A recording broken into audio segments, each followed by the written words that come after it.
Hi everyone, welcome to my YouTube channel success classes by BK sir. तो मैं BK sir, आज हम भ्रूणकोश या मादा युग्मकोद्भिद का विकास के बारे में पढ़ेंगे, जिससे डेवलपमेंट ऑफ फीमेल गैमेटोफाइट भी कहती हैं। इसे भ्रूणकोश या मादा युग्मकोद्भिद का विकास, इसके बारे में हम पढ़ेंगे। तो सबसे पहले हम इसके बारे में बताते हैं कि मादा युग्मकोद्भिद किसे कहती हैं, ये क्या होता है। तो फीमेल गैमेटोफाइट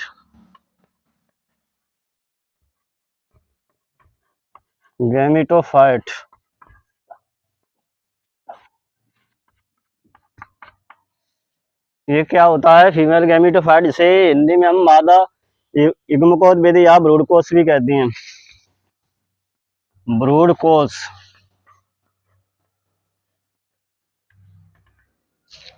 तो इसे हम भ्रूणकोश या मादा युग्मकोद्भिद कहते हैं। तो ये है दीर्घबीजाणु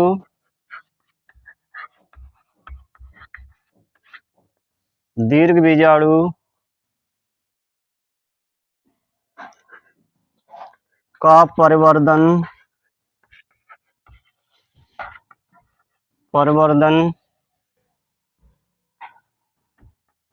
मादा युग्म को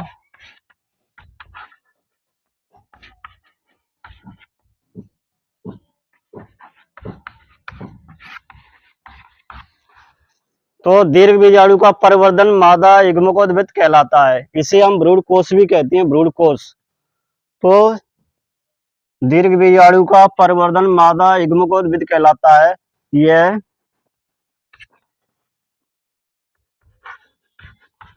ह्रासित होता है तथा बीजाणुद्भिद पर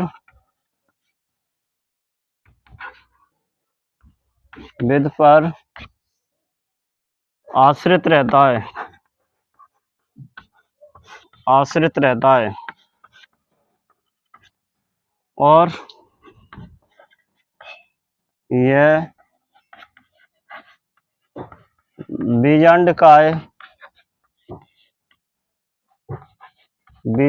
का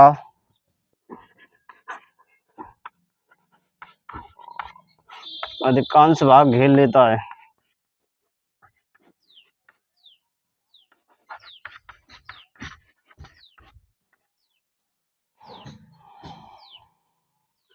तो ये है फीमेल गैमेटोफाइट, भ्रूणकोश भी कहते से। यह दीर्घबीजाणु का परिवर्धन मादा युग्मकोद्भिद या भ्रूणकोश कहलाता है। यह ह्रासित होता है तथा बीजाणुद्भिद पर, जो स्पोरोफाइट कहती हैं, बीजाणुद्भिद पर आश्रित रहता है और यह बीजांडकाय का अधिकांश भाग घेर लेता है। तो इस प्रकार इसका जो इसे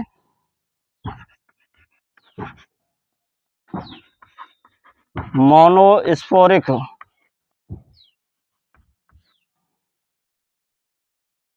मेगास्पोर कहते हैं। मोनोस्पोरिक फीमेल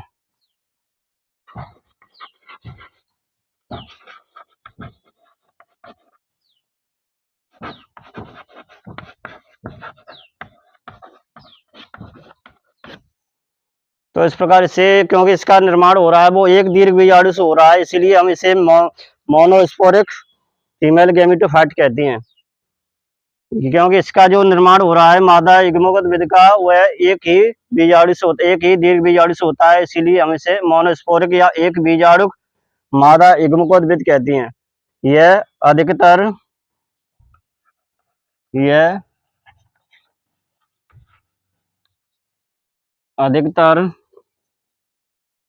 आवर्तबीजी पौधों में पाया जाता है।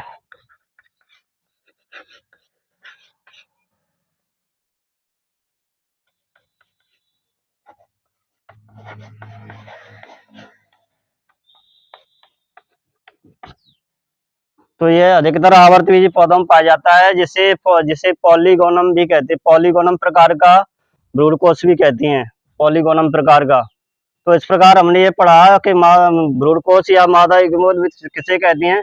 तो दीर्घ बीजाणु का प्रवर्धन मादा युग्मकोद्भिद कहलाता है। यह आराशित होता है तथा बीजाणुविद पर यह स्पोरोफाइट पर आश्रित रहता है और यह बीजांड काय का अधिकांश भाग घेर लेता है। इसे मोनोस्पोरिक फीमेल गैमेटोफाइट या मोनोस्पोरिक एम्ब्रियोसेक या ब्रूड कोश भी कहती हैं। यह अधिकतर आवर्तबीजी पौधों में पाया जाता है। सबसे वाला होता है वो मोनोस्पोरिक फीमेल गैमेटोफाइट होता है।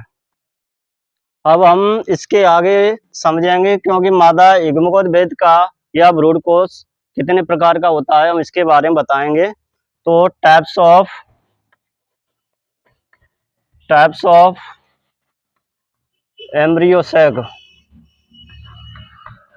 एम्ब्रियोसेक या ब्रूड कोश के प्रकार। तो ब्रूड कोश 3 प्रकार का होता है। एक तो होता है मोनोस्पोरिक एम्ब्रियोसेक,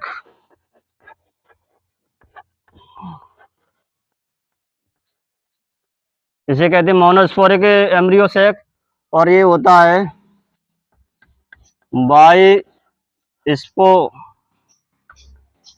बाइस्पोरिक एम्ब्रियोसेक।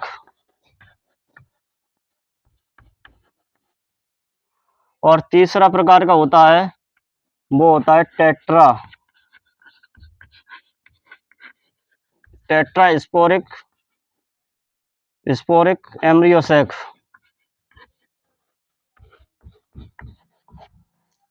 तीन प्रकार के एम्ब्रियोसेक होती है मादा गैमेटोफाइट या ब्रूड कोश। वो सबसे ज्यादा आवर्तबीजी पौधों में पाया जाता है वो है मोनोस्पोरिक एम्ब्रियोसेक, जिसे हम एक बीजाणुक, हिंदी में इसे कहते हैं एक बीजाणुक ब्रूड कोश। एक बीजाणुक ब्रूड कोश इसे कहते हैं द्विबीजाणुक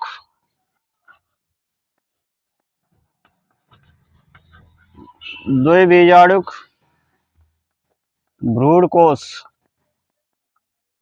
और जो तीसरा प्रकार का होता है उसे कहते हैं टेट्रा या चतुष्क बीजाणुक ब्रूड कोश। ये हमारे 4 प्रकार के एम्ब्रियोसेक या मादा गैमेटोफाइट होती हैं। जो पहला सबसे ज्यादा पाया जाता है पौधों में, आवर्तबीजी पौधों में, वो मोनोस्पोरिक होता है, एम्ब्रियोसेक होता है। इसे हम एक बीजाणुक ब्रूड कोश कहते हैं। और इसे पॉलीगोनम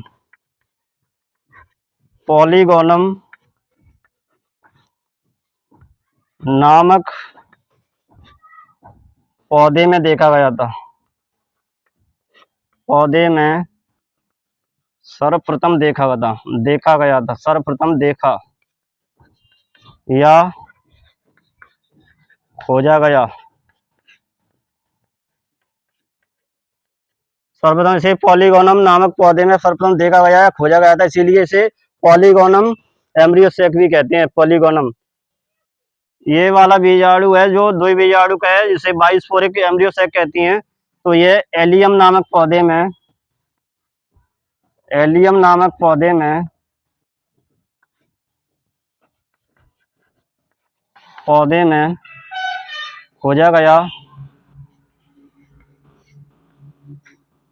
खोजा गया, इसीलिए इसे एलियम नामक ब्रूड कोश कहते हैं। जबकि जो चतुष्क है, जो टेट्रा है, उसे एडोक्सा ब्रूड कोश कहते हैं, क्योंकि इसे सर्वप्रथम एडोक्सा जो नामक पौधे है उसमें भी देखा गया था। तो ये हमारे इसके प्रकार हो गए। टाइप्स ऑफ एम्ब्रियोसेक 3 प्रकार का होता है। इसमें जो एक बीजाणु होता है, इसमें तो दीर्घ बीजाणु, एक ही दीर्घ बीजाणु के द्वारा ब्रूड कोश का निर्माण होता है। और जो इसमें दो बीजाणु होती है इसमें, इसलिए इसमें दो दीर्घ बीजाणु होते हैं, उनसे एलियम नामक पौधे में देखा गया था। तो 2 दीर्घ बीजाणुओं के द्वारा यानी जो मादा गैमेटोफाइट या एम्ब्रियोसेक का निर्माण होता है उसे हम बाइस्पोरिक एम्ब्रियोसेक कहते हैं। जबकि 4 दीर्घ बीजाणु क्रियाशील होती हैं और उसे इस प्रकार चारों ही जो दीर्घ बीजाणु होती हैं वो एक एम्ब्रियोसेक का निर्माण कर लेती हैं। इसलिए हम इसे कहते हैं टेट्रास्पोरिक एम्ब्रियोसेक।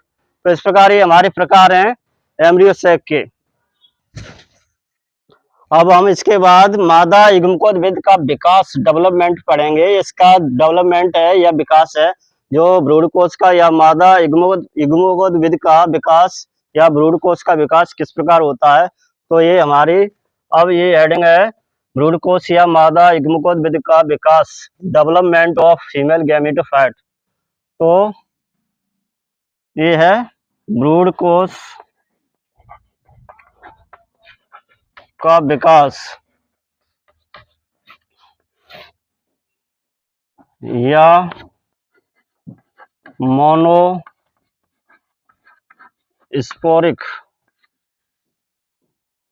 एम्ब्रियो सेक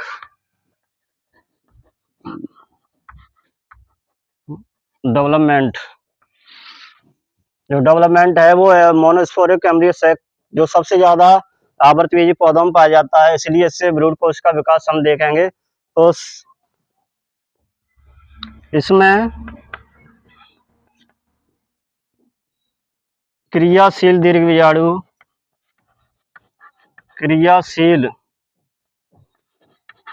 दीर्घबीजाणु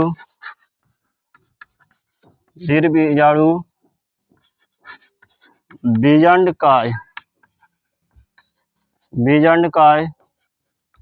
को घेर लेता है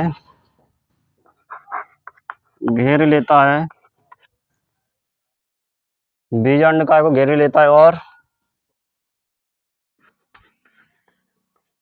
वृद्धि करके आकार में बड़ा हो जाता है।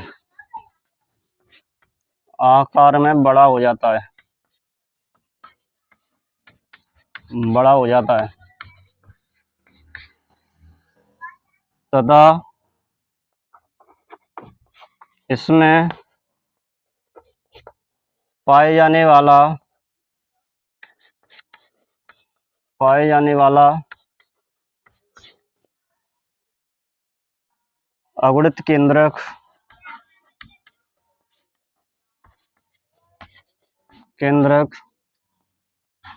3 बार समसूत्री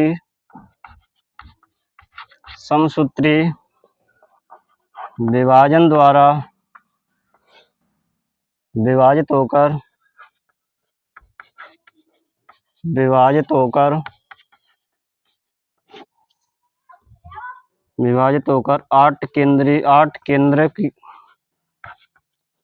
8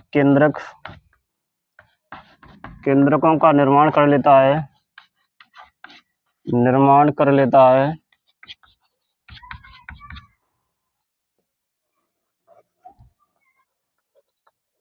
इनमें 4 केंद्रक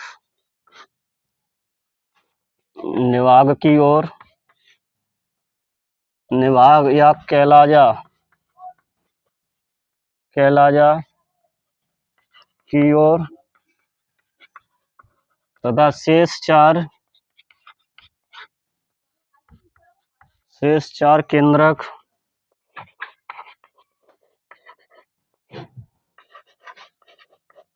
बीजांड द्वार की ओर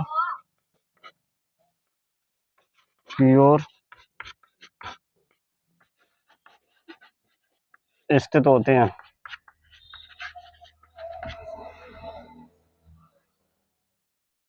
तो इस प्रकार इसमें क्रियाशील दीर्घबीजाणु बीजांडकाय को घेर लेता है और वृद्धि करके आकार में बड़ा हो जाता था। इसमें पाए जाने वाला अगुणित केंद्रक 3 बार समसूत्री विभाजन द्वारा विभाजित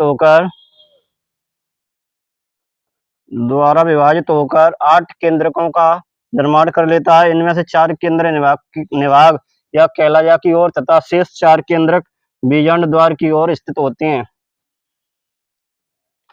अब इसके आगे निवाग की ओर स्थित चार केंद्रक, चार केंद्रक, इनमें से तीन केंद्रक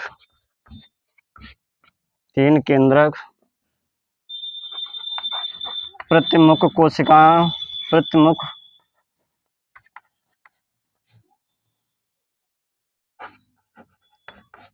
कोशिकाओं का निर्माण करता है, कोशिकाओं का निर्माण कर लेता है तथा ऊपर से एक केंद्रक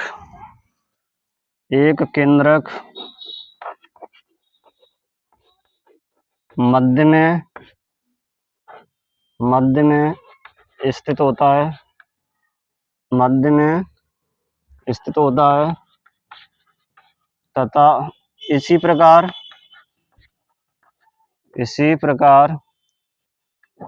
एक केंद्रक नीचे से या बीजांड द्वार से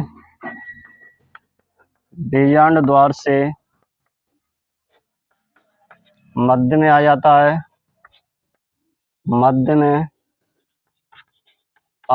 है, अब इन दोनों केंद्रकों को ध्रुवीय केंद्रक कहते हैं,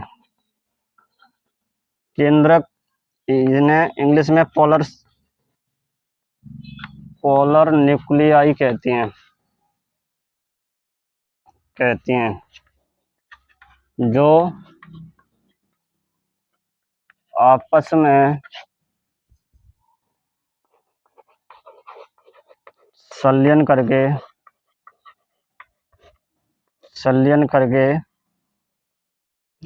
द्वितीयक केंद्रक का निर्माण कर लेती हैं,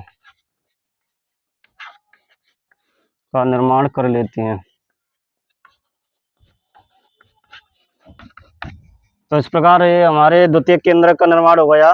निभाग की ओर या कैलाजा की ओर स्थित चार केंद्र, इनमें से तीन केंद्रक तो प्रतिमुख कोशिकाओं का निर्माण कर लेती हैं तथा एक ऊपर से एक केंद्रक मध्य में स्थित होता है तथा इसी प्रकार एक केंद्र नीचे से बीजांड द्वार से मध्य में आ जाता है। अब ये दोनों केंद्रक ध्रुवीय केंद्रक कहती हैं।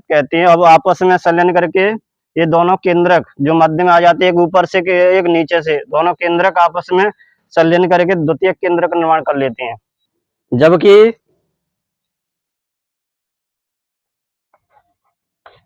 नीचे की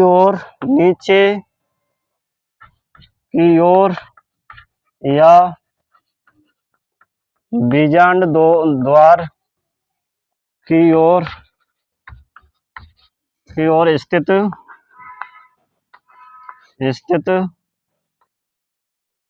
तो तीन केंद्रक, जबकि नीचे की ओर या बीजांड द्वार की ओर स्थित तीन केंद्रक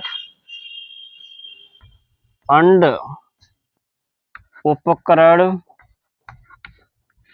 उपकरण या एग एपरेटस का निर्माण कर लेती हैं,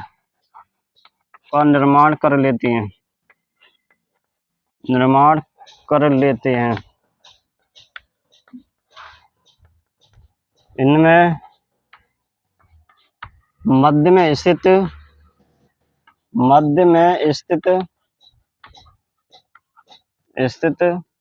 अंड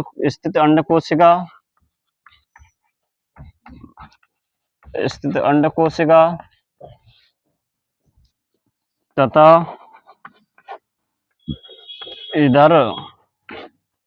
उधर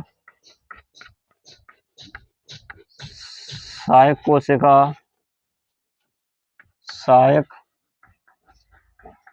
कोशिकाएं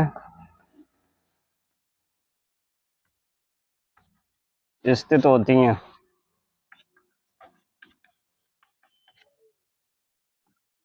तो भ्रूण कोश के विकास, जबकि भ्रूण कोश के विकास में जो भी विकास, जो मोनोस्पोरिक एम्ब्रियो सेक डेवलपमेंट होता है, उसमें जब नीचे की ओर जो नीचे की ओर या बीजांड द्वार की ओर स्थित 3 केंद्रक होती हैं, वो अंड उपकरण का निर्माण कर लेती हैं। इनमें से मध्य में स्थित होती है वो अंडकोशिका, तथा इधर उधर जो सहायक कोशिकाएं स्थित होती हैं, सहायक कोशिकाएं। तो इस प्रकार बीजांड कोश, इस प्रकार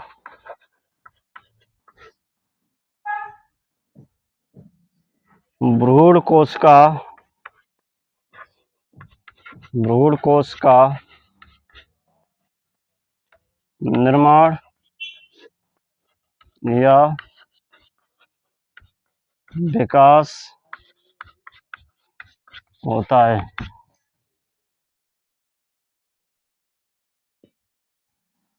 तो इस प्रकार अब हम इसे रेखी चित्र के द्वारा इसे समझाते हैं।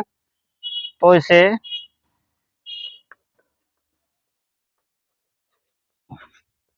रेखीय चित्रों के द्वारा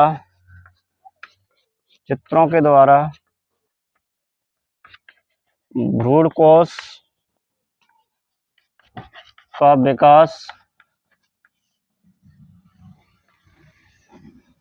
समझते हैं।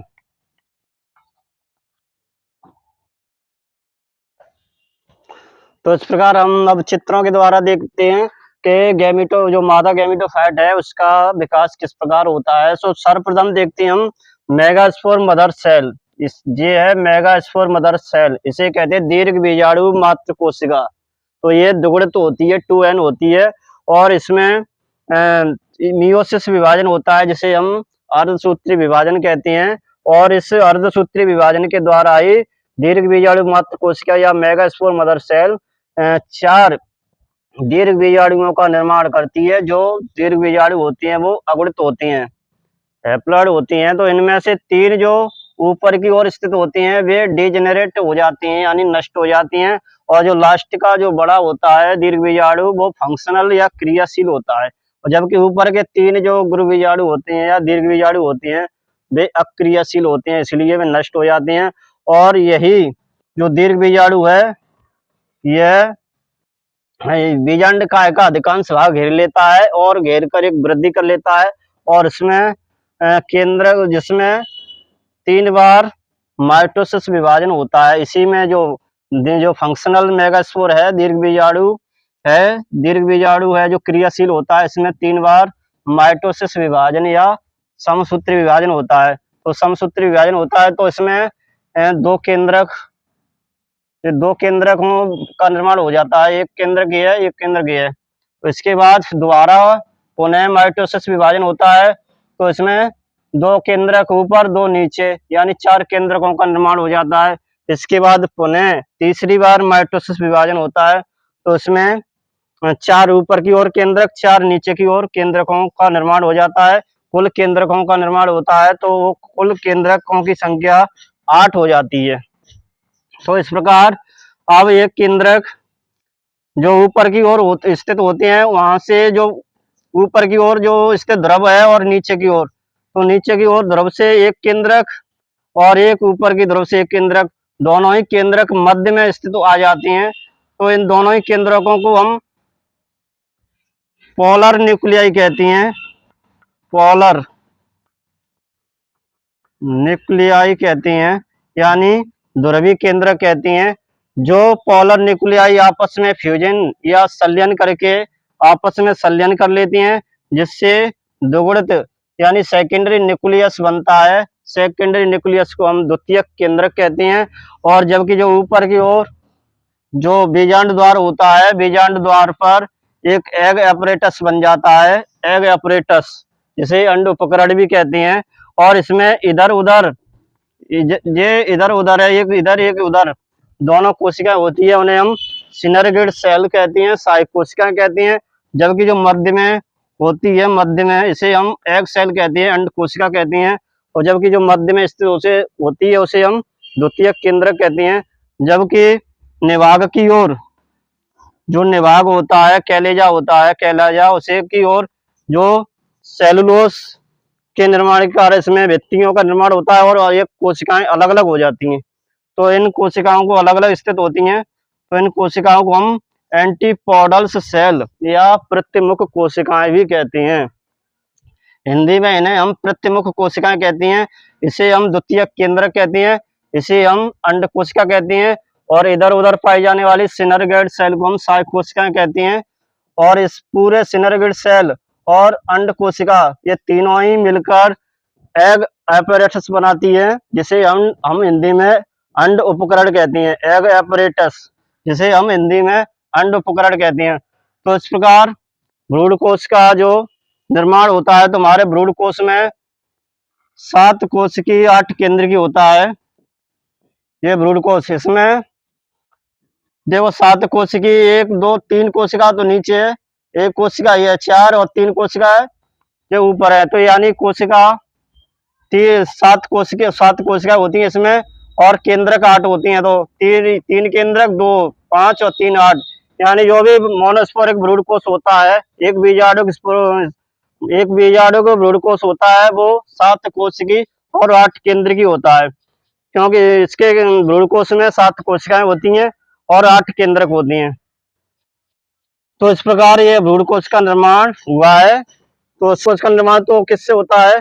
मेगास्पोर मदर सेल है, जो दीर्घ बीजाणु मातृ कोशिका मियोसिस विभाजन के द्वारा 4 अगुणित दीर्घ बीजाणुओं का निर्माण करती है। उनमें से 3 जो दीर्घ बीजाणु होते हैं वो अक्रियाशील होने के कारण नष्ट हो जाते हैं, जबकि जो आधार पर स्थित होता है वो क्रियाशील दीर्घ बीजाणु होता है, जो आकार में वृद्धि कर लेता है। क्योंकि वो आकार में वृद्धि इसलिए कर लेता है कि बीजांडकाय का अधिकांश भाग ले लेता है और आकार में वृद्धि कर लेता है। इस प्रकार इसमें 3 बार माइटोसिस विभाजन होता है, और 3 बार माइटोसिस विभाजन होने के बाद इस प्रकार भ्रूण कोश या मादा युग्मकोद्भिद का विकास होता है। तो अब देखते हैं हम, ये भ्रूण कोश है, एम्ब्रियो सैक, जिसे मादा युग्मकोद्भिद भी कहते हैं, फीमेल गैमेटोफाइट भी कहते हैं। तो इसके कार्य देखते हैं, भ्रूण कोश के कार्य। भ्रूण कोश के कार्य। तो अगला टॉपिक है हमारा, जो भ्रूण कोश है उसके कार्य क्या है। तो भ्रूण कोश में सबसे पहले हम अंड कोशिका के कार्य बताते हैं। अंड कोशिका के, अंड कोशिका। तो अंड कोशिका ये अगुणित होती है, इसमें केंद्रक 1 होता है, इसलिए अगुणित होती है। और ये मादा युग्मक भी कहते हैं इसे, मादा युग्मक। तो यह नर युग्मक जो परागकण इसमें आके संलयन करता है अंड कोशिका से। तो इस प्रकार यह दुगुणित जायगोट का निर्माण करती है। अंड कोशिका का कार्य है दुगुणित जायगोट का निर्माण करना। दुगुणित युग्मनज हिंदी में कहते हैं, युग्मनज का निर्माण करना।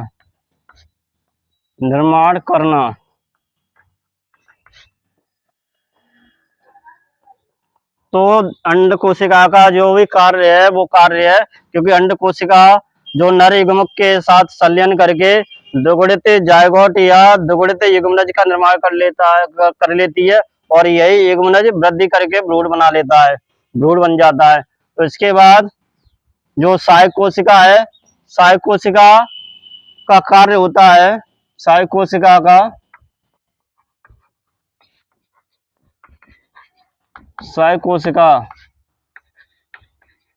कार्य, सहायक कोशिका का कार्य होता है, ये जो परागनली होती है वो इस सहायक कोशिका के द्वारा ही आकर्षित होती है।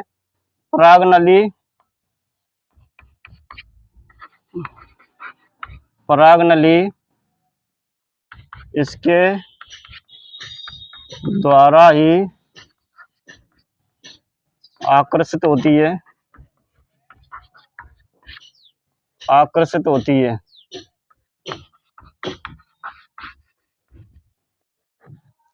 एक तो कार्य है सहायक कोशिका का कि परागनली इसके द्वारा यानी इसके द्वारा आकर्षित होती है, और यह परागनलिका के द्वारा नर युग्मकों को यानी रास्ता देती है।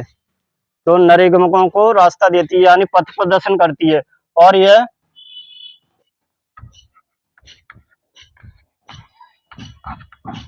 पथ प्रदर्शन भी करती है।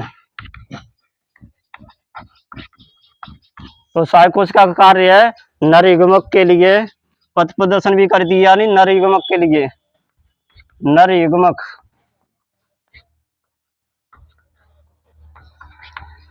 जो पथ प्रदर्शन करती है वो नर युग्मक के लिए, यानी नर युग्मक इसके द्वारा ये रास्ता देती है जिससे वो अंड कोशिका के पास पहुंच जाए नर युग्मक। तो इस प्रकार सहायक कोशिका का कार्य होता है। एक तो परागनली इसके द्वारा आकर्षित होती है जिससे परागनलिका का निर्माण होता है, और पथ प्रदर्शन कभी करती है सहायक कोशिका जिससे नष्ट होकर वह नर युग्मक के लिए रास्ता देती है, जिससे वह अंड कोशिका से संलयन कर सके, नर युग्मक अंड कोशिका के पास पहुंच सके। इसके बाद द्वितीयक केंद्रक का जो कार्य है, द्वितीयक केंद्रक का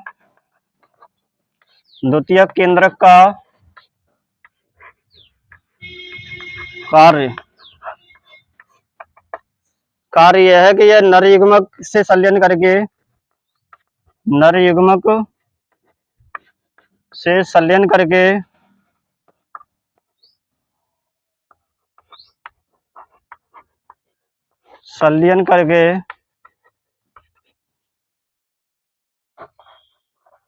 द्वितीयक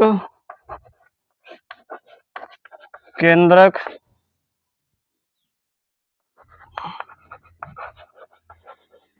प्राथमिक भ्रूणपोष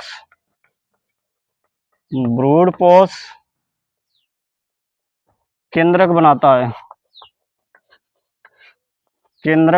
है जो त्रिगुणित होता है।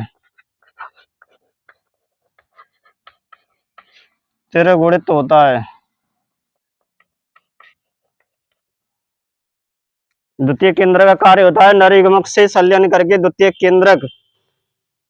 केंद्रक प्राथमिक भ्रूणपोष केंद्रक बनाता है जो त्रिगुणित होता है, इसलिए इसे त्रिसंलयन या त्रिसमेकन भी कहते हैं। इसमें एक नर युग्मक अंड कोशिका से संलयन करता है और दूसरा नर युग्मक इस द्वितीय केंद्रक से संलयन करता है, जिससे ये दो केंद्रक इसके एक नर युग्मक का, तो इससे जो बनता है, निर्माण होता है, वो प्राथमिक भ्रूणपोष केंद्रक प्राइमरी एंडोस्पर्म का निर्माण होता है। यही वृद्धि करके भ्रूणपोष बन जाता है। इसके बाद जो एंटीपोडल सेल है, तो एंटीपोडल सेल के कार्य अब हम एंटीपोडल से या जो प्रतिमुख कोशिका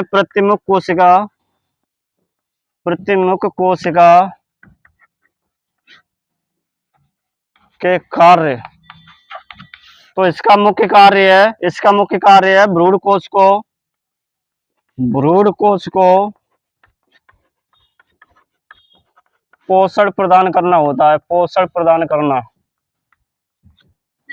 होता है। यह कई पौधों में ये इनकी संख्या सैकड़ों तक होती है, जबकि कुछ जो आवर्तबीजी पौधे हैं उनमें इनकी संख्या 3 ही होती है। तो इस प्रकार भ्रूण कोश के जो कार्य हैं वो हमने पढ़ लिए हैं, क्योंकि अंड कोशिका जो नर युग्मक से संलयन करके द्विगुणित जायगोट का निर्माण करती है। तो ये हमारा जो पहला निषेचन होता है जिसे हम ट्रू या सत्य निषेचन कहते हैं, जबकि दूसरा नर युग्मक द्वितीयक केंद्रक से संलयन करता है जिससे प्राथमिक भ्रूणपोष केंद्रक बनता है, और ये त्रिगुणित होता है, इसलिए इसे त्रिसमेकन या त्रिसंलयन कहते हैं।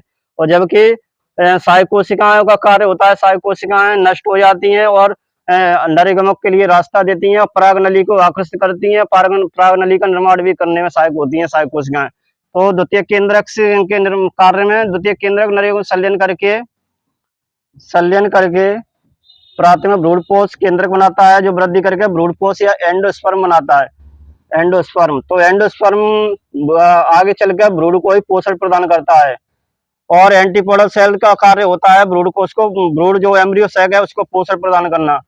तो इस प्रकार ये हमारा भ्रूण कोश के कार्य हो गए। तो ये यानी भ्रूण कोश में 2 बार निषेचन होता है, एक बार तो अंड कोशिका से संलयन होता है, दूसरी बार निषेचन होता है द्वितीय केंद्रक से। इसीलिए इस प्रकार इसे हम भ्रूण कोश में 2 बार निषेचन होना ही डबल फर्टिलाइजेशन भी कहलाता है, डबल फर्टिलाइजेशन। तो इस प्रकार हमने ये आज एक महत्वपूर्ण टॉपिक के बारे में पढ़ा, और ये बहुत ही इंपॉर्टेंट है, क्योंकि इसके द्वारा यूपी बोर्ड, बीएससी और जो भी सीबीएसई बोर्ड है, सभी एग्जाम में, इसके अलावा कंपटीशन जो भी एग्जाम है यूपी टीजीटी में, तो इससे अधिक से अधिक क्वेश्चन आते हैं। यूपी टीजीटी, यूपी पीजीटी, जो भी बायोलॉजी के लिए तैयारी कर रहे हैं वो इनको क्वेश्चन इस टॉपिक को देख सकती हैं, क्योंकि इस टॉपिक से अधिक क्वेश्चन आते हैं। कि जो भी क्वेश्चन है एडोक्सा किस ब्रूड कोष में पाया जाता है, मतलब कौन सा ब्रूड कोष होता है एडोक्सा, टेट्रास्पोरिक ब्रूड कोष होता है जो एडोक्सा में पाया जाता है, एडोक्सा जो पादम में। तो इस प्रकार जो भी इस टॉपिक को जरूर पढ़ें, जो भी यूपी बोर्ड हो या कुछ भी कंपटीशन एग्जाम वाले हों, सभी इस टॉपिक को जरूर पढ़ें और ये बहुत ही महत्वपूर्ण है। अतः जो भी इस चैनल को देख रहे हैं नए हों वो लाइक करें, सब्सक्राइब करें और आगे जो भी कंपटीशन तैयारी करने वाले जरूर इसे पढ़ें। धन्यवाद। ओके।